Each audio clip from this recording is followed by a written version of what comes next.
Today we're going to be reading from maybe a slightly more obscure Bible verse. I do want to cover some obscure and often forgotten Bible verses. We're going to be over here in Genesis 5, 28 and 29. I think this is the first prophecy given in the Bible by a man.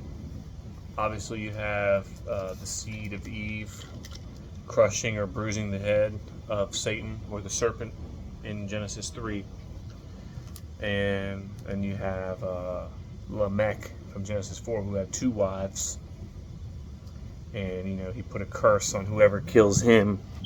Don't know if that curse was binding or not, but a real prophecy was given that's often overlooked. I think it's the first prophecy, starting in verse 28, chapter 5 from Genesis. And Lamech lived 182 years and begot a son, and he called his name Noah, saying, listen up, this same shall comfort us concerning our work and toil of our hands, because of the ground which the Lord hath cursed. So we got to look back at Genesis 3, because God cursed the ground after Adam and Eve had sinned, and this was part of the consequences. If we go over to Genesis 3, verse 17, it said, I'll skip down a little bit. Thou shalt not eat it. Cursed is the ground for thy sake. In sorrow shalt thou eat of it all the days of thy life. Thorns and thistles shall it bring forth to thee, and thou shalt eat the herb of the field. So God cursed the ground. And Lamech, Noah's father Lamech, not the Lamech from Cain's line, Lamech prophesied of Noah. And usually, in these verses, in the descendants in the line, we hear, stuff like this person begot this person. He lived this long, and then he had sons and daughters, and then this person begot this person, and these sons and daughters, and he lived this long. But this is a slight change up. Obviously, we have the change up in verse 22 with Enoch. With this one, Lamech knew something that God must have revealed to him about his son, that his son, it says, this same shall comfort us. Noah.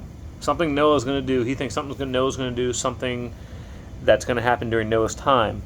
It's Noah's responsible for that. He's going to comfort us, Noah, because of the ground which the Lord hath cursed. And he keeps that in mind. It's just very unique. This is the first prophecy. Most people don't consider this prophecy, but he is literally telling something that's going to happen in the future. And it's obviously a partial prophecy. He's not giving details that he's going to build a boat and God's going to flood the earth and Noah's going to take two of every animal. But just remember, and well, maybe this is completely unrelated, but Paul said in the I can't remember what epistle he said, but he said we prophesy in part, we know in part. Lamech, Noah's father, prophesied in part, I guess because he only knew it in part. So he knew something good was going to come of Noah. Something else I didn't know, not completely related, is that Methuselah, it's well known, at least with the numbers, if you add up the ages, Methuselah died the year of the flood. And I found that interesting. I highly doubt he was killed by the flood, but also if you look up Methuselah's name and what the Hebrew, Methuselah means his death shall bring. I think it means his death shall bring. Give me a second. I'll have to check to verify that, because now I'm questioning myself. So just to clarify, one of the meanings of the name Methuselah means his death shall bring. So I don't think it's ironic or coincidence that if his name means his death shall bring, it means the flood. Perhaps his name its meaning is prophetic. The year Methuselah died is the year the flood came. But I'll probably be doing more videos like this. I'm very passionate for the word of the Lord and anything that has to do with the Bible.